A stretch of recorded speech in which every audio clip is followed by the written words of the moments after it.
Hello aspiring civil servants, मैं हूं Kunal sir और आज हम डिस्कशन करने वाले हैं एक थॉट प्रोवोकिंग ऐसे टॉपिक के बारे में जो 70th बीपीएससी एग्जामिनेशन में आ चुकी है। And that is world welfare is impossible without a spiritual consistence. आपको स्क्रीन पे दिख रहा होगा। देखिए, सबसे पहले एक सवाल खड़ा होता है कि ये जो ऐसे है इसका मतलब क्या है। दो चीजें हमें समझना होता है। पहला कि ये यूनिवर्सल टॉपिक है कि नहीं। तो पहले मैं आपको बता दूं कि ये यूनिवर्सल टॉपिक है, किसी पर्टिकुलर रीजन को टारगेट नहीं कर रहा है। ये एक यूनिवर्सल टॉपिक है। दूसरा कि इसका मतलब क्या है। इसका मतलब ये कह रहा है कि देखिए, जो विश्व कल्याण है ये तब तक संभव नहीं है जब तक विश्व के हर एक व्यक्ति, है ना, या विश्व में रहने वाले जो लोग हैं, जो बिंग्स है, खासतौर पे मनुष्य, स्पिरिचुअली अवेयर ना हो जाए, स्पिरिचुअली कॉन्शियस ना हो जाए। यानी आध्यात्मिक जब उनके अंदर चेतना नहीं होगी, जब उनके अंदर स्पिरिचुअल अवेकनिंग नहीं होगा, तो वर्ल्ड का कल्याण कर ही नहीं सकते हैं। वर्ल्ड में सभी चीजें अच्छी हो ही नहीं सकती है। ये बेसिकली यहां पर टॉपिक है। तो हम जब ऐसे लिखेंगे तो ऐसे लिखते वक्त हम ये बताने का प्रयास करेंगे कि क्यों जो स्पिरिचुअल कंसिस्टेंस है वर्ल्ड वेलफेयर के लिए जरूरी है।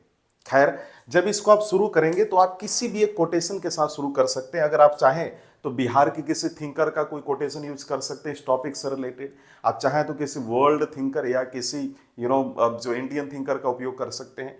तो यहाँ पे जो सबसे बेस्ट मुझे लगा वो दलाई लामा का स्टेटमेंट मुझे लगा कि मैं यहाँ पर यूज करूं। वो सबसे बेस्ट रेलेवेंट व्यक्ति मुझे लगे। तो यहां पे मैंने लिखा कि जब तक हम अपने आप के साथ शांति नहीं बनाएंगे, बाहरी दुनिया में शांति नहीं होगी। कहने का मतलब कि हम शांति के लिए इधर दौड़ते रहते हैं, इधर उधर। हमें खुद के अंदर पहले शांति लाना होगा, खुद के अंदर से डेवलपमेंट खुद को करना होगा। तब हम जब खुद को डेवलप कर लेंगे, खुद को हम स्पिरिचुअली अवेयर कर लेंगे और खुद को हम सबसे बेहतर बना लेंगे कैरेक्टर वाइज, या फिर मान लो कि वर्च्यू वाइज, गुण के परिप्रेक्ष्य में। तो अपने आप सारी जो दुनिया है, जब हर कोई ऐसा करने लगेगा तो दुनिया अपने आप जो है कल्याण के मार्ग पे चल पाएगा और चल पड़ेगा। ये दलाई लामा का कहना था कि अगर बदलाव चाहते हो तो सबसे पहले अपने अंदर बदलाव करो, है ना। सबसे पहले अपनी स्पिरिचुअल कंसिस्टेंस और स्पिरिचुअल अवेयरनेस करोगे, वर्ल्ड अपने आप स्पिरिचुअली अवेयर हो जाएगा। ये दलाई लामा का कहना था। ये स्टेटमेंट हम लोग यहाँ पर यूज कर सकते थे। और इसके बाद आपको मालूम है कि जैसा कि ये जो टॉपिक है हमारा, ये वर्ल्ड को टारगेट कर रहा है, तो इंट्रोडक्शन में हम चाहते तो यहाँ पे अलग अलग चीजों को हम दिखा सकते थे। हम चाहते तो यहाँ पर मॉडर्न अचीवमेंट्स को दिखा सकते थे, है ना। यहाँ पे इन सभी चीजों को हम यहाँ पे दिखा सकते थे। इन सभी चीजों को यहाँ पे दिखा सकते थे। हम ये लिख सकते थे कि भाई, जो मॉडर्न युग है, आधुनिक युग में मानवता यानी ह्यूमैनिटी के पास न्यूक्लियर बॉम्ब है ना, आर्टिफिशियल इंटेलिजेंस है और टेक्नोलॉजिकल कई आप कह सकते हैं चमत्कार हैं। फिर भी शांति जो है और पीस है वो कहीं दिखने को नाम नहीं ले रही, कहीं भी दिखाई नहीं दे रही। इन सभी स्थिति, इन सभी व्यवस्थाओं, फैसिलिटीज के होने के बावजूद भी कहीं भी पीस नजर नहीं आ रहा, कहीं भी वेलफेयर नजर नहीं आ रहा। वॉर, टेररिज्म, क्लाइमेट चेंज, है ना, या फिर आप लिख सकते थे कि जो मानसिक मेंटल हेल्थ जो कंडीशन है आज भी हमारे समाज में मौजूद है, इतना सारा डेवलपमेंट होने के बावजूद। ये सारी चीजें हम लोग इंट्रोडक्शन में लिख सकते थे। यहाँ पे हम लोग इस बात का भी जिक्र कर सकते थे कि 21st सेंचुरी में आज हम मंगल ग्रह पर मानव पहुंच चुका है ना, ह्यूमन पहुंच चुका है। मानव जीनोम को मैप किया गया, ह्यूमन जीनोम को जो है मैप किया गया। इंटरनेट जैसे हमारे पास अचीवमेंट्स हैं, फिर भी हम ह्यूमन आप कह सकते हैं सिंपथी, और आप कह सकते हैं कि एथिक्स की जो अपनी कंसिस्टेंस है अक्सर पीछे रह जाती है। इतनी सारी डेवलपमेंट होने के बावजूद भी हम सिंपथी, एथिक्स हो गया, इन सभी चीज़ों को फॉलो नहीं करते हैं। जैसे उदाहरण के तौर पे यूक्रेन और मिडिल ईस्ट के बीच में अगर आप देखें, यूक्रेन रशिया की लड़ाई, मिडिल ईस्ट में कई लड़ाइयाँ चल रही हैं, कई साइबर क्राइम्स हो रही हैं। तो ये जो सारी चीज़ें हैं, ये देखने के बाद क्या लगता है कि भाई इतनी सारी क्राइम हो रही, इतनी सारे प्रॉब्लम्स हैं। ये प्रॉब्लम तभी दूर हो पाएगी जब हमारे वर्ल्ड में, है ना, जब स्पिरिचुअल कंसिस्टेंस थोड़ा इंक्रीज होगा, है ना। ये इसलिए सारी घटनाएं घट रही क्योंकि कहीं ना कहीं चेतना की कमी है। कहीं ना कहीं हम ये समझ रहे हैं कि वो अलग है, ये अलग है, वो चीज हमको पाना है। सबको एक दूसरे से लालच, है ना, ईर्ष्या, इन सभी चीजों के पीछे भाग कर एक दूसरे के प्रति लोग लड़ाई कर रहे हैं। लोगों के समझ में नहीं आ रहा है कि भाई सब कोई एक ही है ना। हम सभी भाई ही हैं। हम सभी इस वर्ल्ड में जो प्राणी जन्म लिए हैं, जो बिंग्स जन्म लिए हैं, सब एक ही परमात्मा के पुत्र हैं। अगर ऐसी स्थिति, एक ऐसी फीलिंग आ जाए तो फिर लड़ाई झगड़ा होगी ही नहीं। और वैसे भी महात्मा गांधी ने कहा था, वो सारी चीजें यहाँ पे हम लिख सकते थे। जो गांधी की बातें हम ये लिख सकते थे कि यहाँ पे इन सभी चीजों को जिक्र कर सकते थे कि दुनिया में हर किसी की आवश्यकता के लिए पर्याप्त है। यानी दुनिया में जितना भी रिसोर्सेस है वो सभी की रिक्वायरमेंट के अनुसार सफिशियंट है, लेकिन हर आदमी के ग्रीड के लिए सफिशियंट नहीं है। जैसे कहने का मतलब कि आपको अगर रिक्वायरमेंट है तो भाई जाहिर सी बात है आपको मिल जाएगा, लेकिन आपकी लालसा और आपकी इच्छा, आपकी लालच इतनी ज्यादा होगी कि उसकी लालच आपकी जो लालच है, लालसा है, उसको पूरा करने के लिए रिसोर्सेज की कमी पड़ जाएगी। ये सारी चीजें यहां पे जिक्र कर सकते हैं। इसलिए वर्ल्ड वेलफेयर केवल धन या टेक्निक या टेक्नोलॉजी से नहीं बल्कि स्पिरिचुअल कंसिस्टेंसी से संभव है। एक दूसरे के साथ मिलजुल के रहना होगा, स्पिरिचुअली अवेयर होना होगा, तब जाकर हम अच्छे से वर्ल्ड का वेलफेयर कर पाएंगे, नहीं तो यही लड़ाई झगड़ा होते रहेगा। इन सभी चीजों के साथ हम इंट्रोडक्शन की शुरुआत कर सकते थे, है ना। इसके बाद एक छोटी सी स्टोरी डाल देते हैं ना। स्टोरी में अगर आप चाहते तो महात्मा गांधी का जो 1893 का जो एक्सपीरियंस था उसको यहाँ पे हम लोग डिस्कस कर सकते थे। 1893 में सो महात्मा गांधी के साथ एक घटना घटी थी, अगर आपको याद होगा कि जब वो दक्षिण अफ्रीका की यात्रा के दौरान गांधी जी जब उनके पास लीगल टिकट यानी टिकट होने के बावजूद ट्रेन से बाहर उनको फेंक दिया गया था, याद होगा अगर आपने पढ़ा मॉडर्न हिस्ट्री तो गांधी जी चाहते तो वहां पे क्रोध गुस्सा है ना उनसे कि भैया हम तुमसे तो एक दिन बदला लेंगे, सारा चीज कर सकते थे, ऐसा ऑप्शन चुन सकते थे। लेकिन गांधी जी का देखिए वहां पर उन्होंने नॉन वायलेंस को सिलेक्ट किया, सत्याग्रह को सिलेक्ट किया। ये बात बताती है कि गांधी के अंदर स्पिरिचुअली वो ऑलरेडी अवेयर थे, और यही चीज बाद में लाखों लोगों को प्रेरित किया। गांधी की यही सारी चीजें ये दिखाता है कि इंडिविजुअल स्पिरिचुअल कंसिस्टेंसी समाज में रियल चेंज लाती है ना। गांधी जी अगर वहां पे चाहते तो बदला लेने का अलग ही उनका एक माइंडसेट हो जाता ना। फिर वो जितना एक कंट्रीब्यूशन पूरे वर्ल्ड में गांधी जी ने किया अपनी उसी सोच के कारण, जो 1893 में जो घटना उनके साथ घटी, वो जो सोच के साथ उस घटने को उन्होंने जो डील किया, जिस तरीके से डील किया, वही सोच के साथ वो पूरी जीवन चलते रहे, और उसी सोच ने पूरे वर्ल्ड में कहीं ना कहीं एक मैसेज दिया। आज हम उनसे काफी ज्यादा प्रेरित होते हैं गांधी जी से। तो ये सारी चीजें हम यहाँ पे एक एग्जाम्पल के तौर पर लिख सकते थे, वो ज्यादा अच्छा होता है ना। फिर इसमें आप चाहो तो थोड़ा सा कुछ हिस्टोरिकल लेसन्स यहाँ पे डाल सकते हैं, है ना। यहाँ पे अशोका कलिंगा के बारे में डाल सकते हैं, compassions, Greece virtue, wisdom, Rome moral decline and collapse, material power, lasting welfare, इन सभी चीजों का जिक्र कर सकते थे। आप यहाँ लिख सकते थे कि भाई हिस्टोरिकली रूप से जो सिविलाइजेशन है उनकी एथिकल और स्पिरिचुअल बेस पर आप अगर देखेंगे कई सिविलाइजेशंस बर्बाद हो गई, उनके अंदर एथिकली अवेयर नहीं थे, स्पिरिचुअली उतना अवेयर नहीं थे, है ना। और शायद इसी कारण से वो काफ़ी हद तक डिक्लाइंड हो गई। मौर्य सम्राट अशोक ने कलिंगा वॉर के बाद बौद्ध धर्म अपनाया और धर्म का प्रचार किया। वॉर के बजाय उन्होंने करुणा, उन्होंने दया, काइंडनेस को इंपॉर्टेंस दिया। आप एंशिएंट ग्रीस में चले जाओ तो सॉक्रेट्स हो गए, प्लेटो ने स्टेट के वेलफेयर के लिए, स्टेट मतलब कंट्री के वेलफेयर के लिए उन्होंने वर्चू नॉलेज को बहुत ज़्यादा इंपॉर्टेंट बताया। वहीं दूसरी ओर आप देख लीजिए, और शायद इसी कारण से एंशिएंट जो ग्रीस अभी तक अपना जो है ग्लोरी के साथ पूरे वर्ल्ड में चमक रहा है। लेकिन वहीं दूसरी ओर देखिए जो रोमन एम्पायर है उसका एथिकली वो जो है उसका एथिकल स्पिरिचुअल अवेयरनेस उतना उन लोग का हाई नहीं था, स्पिरिचुअली उन लोग अवेयर नहीं थे उतने, और इसी कारण से वो डिक्लाइंड हो गए। शक्ति पावर होने के बावजूद वो धड़ाम से गिर गए, उनकी बर्बादी हो गई। ये बताता है कि स्पिरिचुअल अवेयरनेस के बिना पावर और प्रोग्रेस हमेशा डेंजरस और विनाशकारी हो सकता है। इन सभी चीजों को यहाँ पे हम लोग लिख सकते थे। तो कहने का मतलब कि आपने सबसे पहले इंट्रोडक्शन को लिखा, इसके बाद आपने एक छोटी सी स्टोरी के साथ आपने शुरुआत की। बीच में स्टोरी देना बहुत ज्यादा जरूरी है। फिर आपने हिस्टोरिकल कंटेक्स्ट से आपने जोड़ दिया, यानी जो जो कंटेक्स्ट, जो जो डायमेंशन से आप जोड़ोगे इस इश्यू को, कोशिश ये करना है कि उन डायमेंशंस में आप ये बताना कि स्पिरिचुअली अवेयर होने के क्या फायदे हैं और स्पिरिचुअली अवेयर न होने से क्या हो सकता है। हमने यहाँ पे बताया भाई कि जो एंशिएंट ग्रीस में जो लोग थे, सॉक्रेट्स, प्लेटो या फिर जो भी लोग थे, स्पिरिचुअली लगभग अवेयर्ड थे और इसी कारण से अवेकंड थे। इसी कारण से आप देखें एंशिएंट ग्रीस कहीं ना कहीं आज ग्लोरीफाइड है, लेकिन रोमन एम्पायर का नामो निशान नहीं है आज। कहीं ना कहीं वो स्पिरिचुअली अवेयर नहीं थे।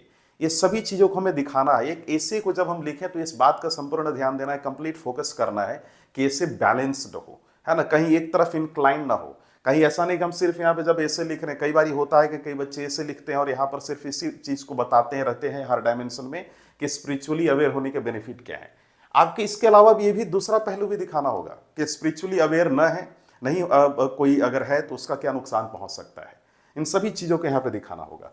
उसके बाद आप जब लिख लें तो तुरंत जो है पैराग्राफ बदल कर, मान लो आपने लिखा हिस्टोरिकल कंटेक्स्ट, है ना, लिखा तो आपको मान लो लिखते लिखते बीच में खत्म हो गया तो यहां से शुरू कर सकते हो, है ना। As well as environmentally and geographically ऐसे लिखकर कॉमा देते, तो अगला जो हमारा डायमेंशन होगा, आप यहां पे देख सकते हैं, इन्वायरमेंटल एंड ज्योग्राफिकल है ना। तो हर एक डायमेंशन को कोशिश करो कि टच कर लो, इससे हॉलिस्टिक आपका ऐसे हॉलिस्टिक लगेगा। तो यहाँ पे आप लिख सकते हैं कि भैया जो इन्वायरमेंट और ज्योग्राफी के क्षेत्र में जो स्पिरिचुअली अवेयर होना हमें प्रकृति के साथ बैलेंस्ड करके चलने में मदद करती है। भूटान जैसे देश जो ग्रॉस नेशनल हैप्पीनेस को इंपॉर्टेंस देते हैं, दिखाते हैं कि नेचर का रिस्पेक्ट करना चाहिए, सस्टेनेबल डेवलपमेंट करना चाहिए। नहीं, नेचर के रिस्पेक्ट के साथ साथ हम सस्टेनेबल डेवलपमेंट कर सकते हैं और पूरे अपने देश में हैप्पीनेस को प्रमोट कर सकते हैं। भूटान तो यही दिखा रहा है, ग्रॉस नेशनल हैप्पीनेस, वो अपना रिपोर्ट जारी करता है। अब अगर आप देखेंगे आपके पुराणों में, शास्त्रों में, अथर्ववेद में एक बात लिखी गई है कि माता भूमि पुत्रो अहम पृथ्वी वयः, यानी पृथ्वी हमारी माता है और हम उसके पुत्र हैं। और बिना चेतना के मानव लालसा यानी ह्यूमन डिजायर्स और एक्सप्लॉयटेशन, जो हम डिफॉरेस्टेशन कर रहे हैं, जो फॉरेस्ट का एक्सप्लॉयटेशन कर रहे हैं, हम एयर पॉल्यूशन जो कर रहे हैं, हम क्लाइमेट, कहीं ना कहीं क्लाइमेट क्राइसिस को पैदा कर रहे हैं। ये सारी चीजें करके कहीं ना कहीं हम स्पिरिचुअली अवेकन नहीं है, तभी तो इस प्रकार की हम रिसोर्सेज का एक्सप्लॉयटेशन कर रहे हैं, क्लाइमेट क्राइसिस को हम जन्म दे रहे हैं। यूनाइटेड यूएनईपी के 2024 के रिपोर्ट के अनुसार अगर आप वर्ल्ड टेम्परेचर देखेंगे तो 2.6 से 2.8 डिग्री सेल्सियस तक बढ़ गया है, और उनका ये कहना भी है कि बढ़ सकता है। और भारत का जो अगर आप देखें क्लाइमेट चेंज के प्रति 7th रैंक पर है वो। तो स्पिरिचुअली अवेयर अगर आप हो रहे हैं, आध्यात्मिक चेतना है आपके अंदर, तो कहीं ना कहीं आप इन्वायरमेंट के साथ बैलेंस करके आप खुद को चलेंगे, आप नेचर को रिस्पेक्ट करेंगे। अगर आप देखोगे जो हिंदू धर्म में, अगर आप देखोगे, यू विल फाइंड दैट कि यहाँ पे पेड़ों को, नदियों को क्यों पूजा जाता है, कहीं ना कहीं ये स्पिरिचुअली अवेयर्ड है, अवेकन्ड है, और ये हर एक नेचुरल चीज का रिस्पेक्ट कर रहे हैं और करते हैं। तो कहीं ना कहीं यहाँ पे क्या हो रहा है कि जब आप नेचुरल चीजों को रिस्पेक्ट करोगे तो कहीं ना कहीं क्या होगा कि देश ही डेवलप करेगा, रिसोर्सेस बेटर होंगी, है ना। अर्थ का जब आप नेचर को सम्मान करोगे तो नेचर आपकी सम्मान करेगी। तो ये सारी चीजें यहाँ पे हम दिखा सकते हैं, वो हमारे इर्द गिर्द ही, हमारे अगल बगल ये सारी चीजें उपलब्ध हैं, सारी एग्जाम्पल्स हैं, उन सभी चीजों को यहाँ दिखा सकते हो, है ना। उसी प्रकार आप पैराग्राफ बदलकर आप लिख सकते हैं कि interestingly in the political sector, है ना, राजनीतिक प्रणाली में एथिकली और स्पिरिचुअली अवेयर होना बहुत ज्यादा जरूरी है ना। अगर आप देखेंगे जो स्पिरिचुअल वैल्यूज हैं, कोई भी कंट्री में जब स्पिरिचुअलिटी यानी अवेकन्ड लोग होते हैं, पॉलिटिकली जो पॉलिटिक्स में जितने भी लोग पॉलिटिशियंस हैं, अगर वो अवेकन्ड हैं spiritually, you will find that कि वो बेटर जस्टिस करेंगे, इक्वालिटी को प्रमोट करेंगे। मैं रिलीजियस नहीं कह रहा हूँ, स्पिरिचुअली अवेकन्ड कह रहा हूँ। कहीं ना कहीं उस राइट्स को प्रमोट करेंगे पूरे नेशन में, कंट्री में। प्लेटो का अगर आपने देखा होगा, प्लेटो ने क्या कहा था, अगर आपने प्लेटो के बारे में पढ़ा हो, कि अगर तुम चाहते हो कि देश को विकास अच्छे तरीके से किया जाए, देश में सभी लोग खुशी से रहें, तो राम राज्य का परिकल्पना यानी फिलोसफर किंग के कंसेप्ट को लाना होगा, यानी फिलोसफर किंग को इंट्रोड्यूस करना होगा, फिलोसफर किंग को रूल करना होगा देश को, दार्शनिक राजा को। और भारत के भगवान राम का जो हम लोग राम राज्य कहते हैं, धर्म राज्य, ये इसका प्रमाण है कि जब आप स्पिरिचुअली अवेकन होते हैं। प्लेटो जो फिलोसफर किंग के बात कर रहा था कि भैया फिलोसफर किंग को अगर लाओगे, किसी भी देश को सलाह दे रहा था प्लेटो कि जब आप अपने देश में फिलोसफर किंग को इंट्रोड्यूस करोगे तो जाहिर सी बात है फिलोसफर किंग स्पिरिचुअली अवेकन्ड होगा, और स्पिरिचुअली अवेकन्ड लोग देश को अच्छे से लीड करेंगे। भारत का अपना तुम देख लो, राम राज्य का, धर्म राज्य का परिकल्पना, ये सारी चीजें इस बात का प्रमाण है कि spiritual awakening people, awakened people का क्यों एक लीडर के तौर पे नीड है। प्लेटो ने भी इसका प्रमोशन किया है। क्यों नीड है? ये इसलिए नीड है क्योंकि वो देश का होलिस्टिक डेवलपमेंट होगा, देश में सभी लोग खुश रहेंगे। ये सारी चीजें यहां लिख सकते थे। इसके जस्ट अपोजिट, स्पिरिचुअली कंसियसनेस अगर किसी कंट्री में ना हो, वहां के पॉलिटिशियंस स्पिरिचुअली अवेकन ना हो, तो भ्रष्टाचार, करप्शन, इनइक्वालिटी, समाज में कहीं ना कहीं अशांति वो पैदा करते रहेंगे। अब आप देख लीजिए ट्रांसपेरेंसी इंटरनेशनल 2024 के अनुसार, यहां पर मैंने सारी चीजों को डिस्कशन किया है। ट्रांसपेरेंसी इंटरनेशनल 2024 के अनुसार यहाँ पे देखो, ये सारी चीजें मैंने यहाँ पे लिखा हुआ है। ट्रांसपेरेंसी इंटरनेशनल 2024 के अनुसार अगर आप देखने का प्रयास करो तो करप्शन वर्ल्ड को $3.6 ट्रिलियन सालाना नुकसान पहुंचाता है, एवरी ईयर की मैं बात कर रहा हूं। अगर स्पिरिचुअली अवेकन्ड लोग रहें और स्पिरिचुअली अवेकन्ड नेता यानी पॉलिटिशियंस सेवा को यानी सर्विस, क्योंकि उनका काम क्या है कि जनता का सर्विस करना है, देश को डेवलप करना, अगर उस पर वो फोकस करें, अगर उसको प्रायोरिटी दें, तो कभी भी इस प्रकार की करप्शन नहीं होगी। और अंततः सोसाइटी में वेलफेयर होगा, एक दूसरे के प्रति कोऑपरेशन बढ़ेगा। It's very important. तो ये सारी चीजें यहां लिख सकते हैं हम लोग। इकोनॉमिक के सेक्टर में लिख सकते थे कि स्पिरिचुअली अवेकेंड होने का क्या बेनिफिट है। हम यहाँ पे लिख सकते थे कि भाई अगर हम इकोनॉमी के सेक्टर में बात करें तो यहां पर भी देखो सारा पॉइंट हमने लिखा हुआ है। यहां पे आप लिख सकते थे कि इन इकोनॉमिक या फिर इन द डायमेंशन या फिर in the context of economy spiritually awakening, या फिर हम स्पिरिचुअली अवेकनिंग को दूसरे शब्दों में यहां पे लिख सकते थे एथिकली अवेकन्ड होना बहुत ज्यादा जरूरी है अगर हम चाहते हैं कि देश का इकोनॉमिक डेवलपमेंट हो। स्पिरिचुअली अवेकन्ड होने से अर्थव्यवस्था इकोनॉमिक में सभी लोगों को बराबर नजरिए से देखा जाता है। गरीबों को गरीबी खत्म करने पर हम फोकस करते हैं, गरीबों को हम कहीं ना कहीं कल्याण वेलफेयर करने का प्रयास करते हैं, उनके लिए स्कीम्स लॉन्च कर करके, है ना। हम कोऑपरेटिव सोसाइटीज, कोऑपरेटिव मॉडल्स को एक्सेप्ट करते हैं। जैसे अमूल और सेवा नाम की जो आज कंपनीज आपको दिखाई देती हैं, ये क्या है? कोऑपरेटिव सोसाइटी, जहाँ पे सभी लोग एक पर्टिकुलर एक साथ जुड़ करके आप किसी चीज को बढ़ावा देते हैं। जैसे मान लो अमूल नाम की कंपनी है, अगर आपने उसकी मेंबरशिप ले ली, सब्सक्रिप्शन ले ली, तो आप भी उसके मालिक हो गए। अब आप जो भी बेनिफिट होगा अमूल का, उसमें आपका भी कहीं ना कहीं कुछ हिस्सा होगा। तो ये सारी चीजें जो गरीबों को या फिर लोगों को कहीं ना कहीं रोल प्ले किया जा रहा है, कुछ ना कुछ कंट्रीब्यूशन दिया जा रहा है, कुछ ना कुछ उनको एक्सेप्ट किया जा रहा है, उनके साथ मिलकर काम किया जा रहा है। सारी चीजें क्या है? स्पिरिचुअल अवेकन लोग ही तो मिलजुल के काम करते हैं ना। आज अमूल और सेवा क्या है? मिलजुल के काम करने वाली एक सहकारी, यानी जिसको हम कोऑपरेटिव मॉडल कहते हैं। आप समझ पा रहे होंगे मेरी बात को। इसके जस्ट अपोजिट, केवल मटेरियल डिजायर से जो इंस्पायर्ड इकोनॉमिकल सिस्टम होती है, वो कहीं ना कहीं असमानता पैदा करती है। फॉर एग्जाम्पल कैपिटलिज्म को देख लो। नाउ कैपिटलिज्म एंड पूंजीवाद इज व्हाट? बेसिकली अगर आप कैपिटलिज्म में देखेंगे तो स्पिरिचुअली अवेकनिंग कम दिखेगा, लेकिन सोशलिज्म में देखोगे तो स्पिरिचुअली अवेकनिंग आपको दिखेगा, है ना। तो कैपिटलिज्म को यहाँ पे हम लोग जिक्र कर सकते थे, है ना। ऑक्सफैम रिपोर्ट हमने 2024 का यहाँ पे जिक्र किया है। ऑक्सफैम रिपोर्ट जो 2024 आया था, उसके अनुसार दुनिया के सबसे रिचर जो लोग हैं, यानी सबसे अमीर 1% लोग, है ना, जो सबसे रिच 1% लोग हैं, वो नीचे के 95% से अधिक संपत्ति रखते हैं। कहने का मतलब कि 1% जो वर्ल्ड के जो अमीर लोग हैं, ये पूरे वर्ल्ड की जितनी भी धन है, दौलत है, इस बात का याद रखेंगे, उसका 95% धन दौलत इन 1% अमीर लोगों के पास है। ये क्या बताता है? कि कहीं ना कहीं स्पिरिचुअली अवेकन नहीं है। अगर ये होते तो वो अपने धन को कंट्रीब्यूट करते बाकी के 99% गरीब लोगों में। आप समझ पा रहे हो मेरी बात को? तो इट्स वेरी इंपॉर्टेंट कि स्पिरिचुअली अवेकनिंग होना इकोनॉमिक पॉलिसीज को जस्टिफिएबल और स्टेबल बनाती है। तो ये सारी चीजें यहाँ पे हम लिख सकते थे। तुम साइंस एंड टेक्नोलॉजी के सेक्टर में लिख सकते हो, है ना। ये बहुत सारी हमारे पास डायमेंशंस बहुत है, हम डायमेंशन हर डायमेंशन में लिख सकते थे। इसी प्रकार आप देखिए साइंस एंड टेक्नोलॉजी के डायमेंशन में आप यहाँ पर चीजों को इंट्रोड्यूस कर सकते थे। आप यहाँ पे लिख सकते थे कि भाई साइंस एंड टेक्नोलॉजी ह्यूमैनिटी के लिए एक कहीं ना कहीं ब्लेसिंग्स है और कर्स दोनों ही हो सकती है। आर्टिफिशियल इंटेलिजेंस, साइबर वॉर, है ना, न्यूक्लियर बॉम्ब जैसी जो टेक्नोलॉजिकल जो डेवलपमेंट हो रहा है, इससे कहीं ना कहीं डेंजर, हार्म, खतरा पैदा कर रहा है, पूरे वर्ल्ड में खतरा पैदा हो रहा है। जैसे कि world economic forum global risk report 2025, है ना, आप उसको अगर आप ध्यान से देखें तो आप ये पाएंगे कि उस रिपोर्ट में बताया गया है कि भाई ये जो जितनी डेवलपमेंट हो रही है, कहीं ना कहीं पूरे वर्ल्ड के लिए कहीं ना कहीं एक तरीके से खतरा भी पैदा कर सकती है। लेकिन जब हम साइंस को स्पिरिचुअल वैल्यूज के साथ जोड़ते हैं तो ये health, renewable energy, social development में काफी बड़ा कंट्रीब्यूशन देता है। और आइंस्टाइन ने एक बहुत अच्छी बात कहा था। आइंस्टाइन ने कहा था कि भाई जो विज्ञान है, विज्ञान बिना धर्म के लंगड़ा है और धर्म बिना विज्ञान अंधा है।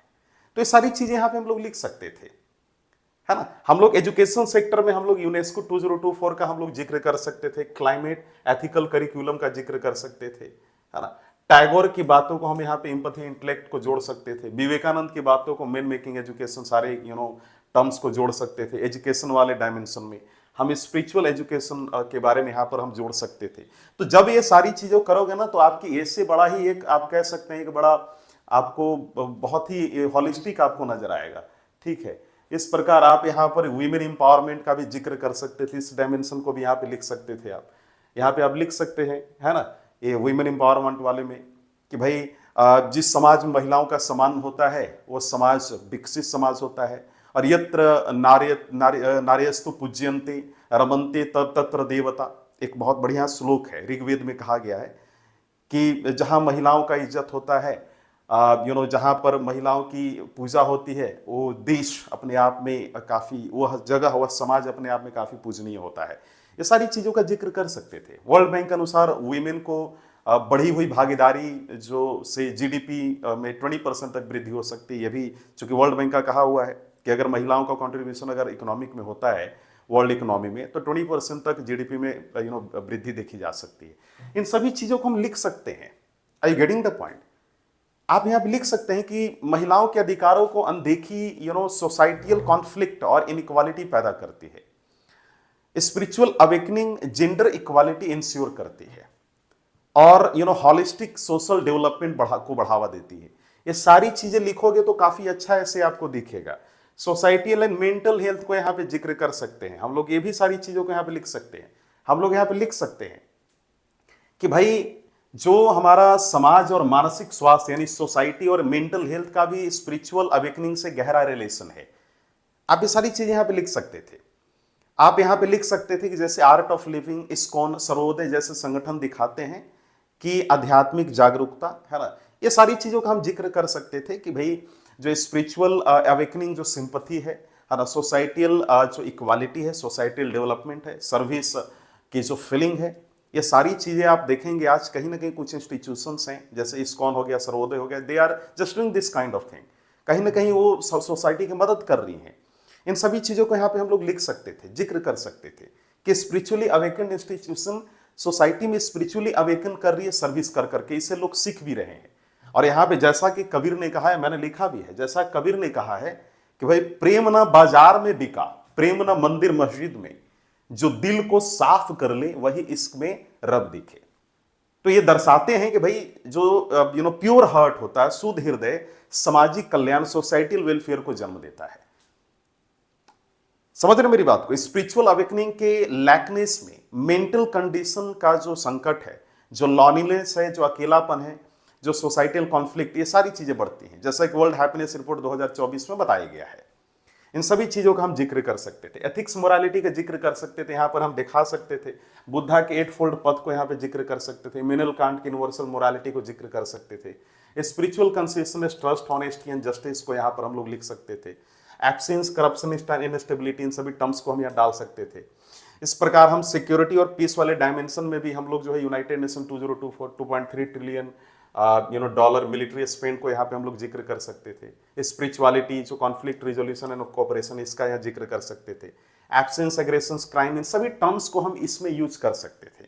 तो ऐसा अगर हम करते तो कहीं ना कहीं हमारा जो है ए से बड़ा अच्छा लिखा था और हम अच्छा मार्क्स यहाँ उठाते। आप समझ पा रहे होंगे मेरी बात को? तो ये सारी चीजें अगर करोगे ना तो आपका बहुत अच्छा ए से लिखाएगा, है ना। और लास्ट में जब आप कंक्लूजन लिखें तो कंक्लूजन में सारी चीजें हम दिखा सकते थे कि भाई विश्व कल्याण, वर्ल्ड वेलफेयर, इंडिविजुअल्स के स्पिरिचुअल अवेकनिंग पर डिपेंड करता है। ये हम लोग कंक्लूजन में लिख सकते थे। और सभी डायमेंशंस, चाहे वो हिस्टोरिकल या इन्वायरमेंटल हो या political, economical, technological, educational, societal, ethical और सिक्योरिटी, इनमें स्पिरिचुअल अवेकनिंग पॉजिटिव आउटकम को बढ़ाती है और नेगेटिव आउटकम को कम करती है। चैलेंजेस अवेलेबल हैं, लेकिन इंटरनल जो एथिक्स है, सिंपथी है और जो मेंटल अवेकनिंग है ना, इसके माध्यम से जो सॉल्यूशन पॉसिबल है, इन सभी चीजें को हम यहाँ पे जिक्र कर सकते थे, यहाँ पे हम लोग लिख सकते थे। समझ रहे मेरी बात को? इसके बाद हम यहाँ पे लिख सकते थे कि भाई ऑप्टिमिस्टिक अगर पर्सपेक्टिव से देखें तो जैसे जैसे अधिक लोग स्पिरिचुअली अवेकनिंग होते जाएंगे, पीस, जस्टिस, इक्वालिटी और सस्टेनेबल डेवलपमेंट संभव हो पाएगा। जैसा कि भारत के प्रथम राष्ट्रपति डॉक्टर राजेंद्र प्रसाद ने कहा था। क्या कहा था उन्होंने, है ना, कि जब हृदय शुद्ध होता है तो दुनिया सुंदर हो जाती है। आप समझ पा रहे हैं मेरी बात को?